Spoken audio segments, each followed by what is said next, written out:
বন্ধুসকল, আপোনালোকে চাবচোন, আজিৰ সমাজ আৰু আজি মোটামুটি 20 বছৰ 25 বছৰ আগৰ সমাজ, আজিৰ সমাজে কি কৰি আছে আৰু আগৰ সমাজে কেনেকুৱা কাম কৰিছিল।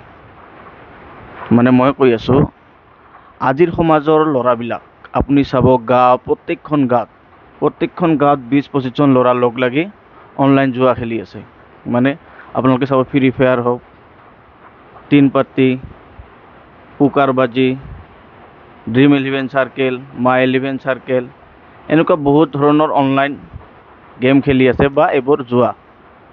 আগত আমাৰ ল'ৰাবোৰে হাজাৰী হওক বা কিবা পথাৰত খেলিছিল। এতিয়া আপুনি চাব, গাঁৱৰ যে মোটামুটি আপোনাৰ গাঁৱৰ 20-25 জন ল'ৰাই আপোনাৰ অনলাইন গেম খেলি আছে। ৰাতি 11টা বজাত আপুনি যাব, ৰাস্তাত 11-12 ল'ৰাবোৰ গেম খেলিবই, অনলাইন গেম। মানে জুৱাই, আল্টিমেটলি জুৱাই হয়, জুৱাই খেলে, মোবাইলতে জুৱা খেলি আছে। আমি অভিভাৱকসকলে গম নাপাওঁ। কিন্তু আজি 20 বছৰ 25 বছৰ আগত যেতিয়া গাঁৱৰ ল'ৰাই জুৱাও খেলিছিল, ক'ত খেলিছিল আপোনালোকে জানে? বাঁহবাৰীত, পথাৰত এনেকৈ লুকাই জুৱা খেলিছিল। যেতিয়া লুকাইও খেলিছিল জুৱা, তেতিয়া চাবচোন গাঁৱৰ মুৰব্বীবিলাকে কি কৰিছিল? লগ লাগি সেই ল'ৰাবিলাকক খেদিছিল, লাঠি লৈ খেদিছিল।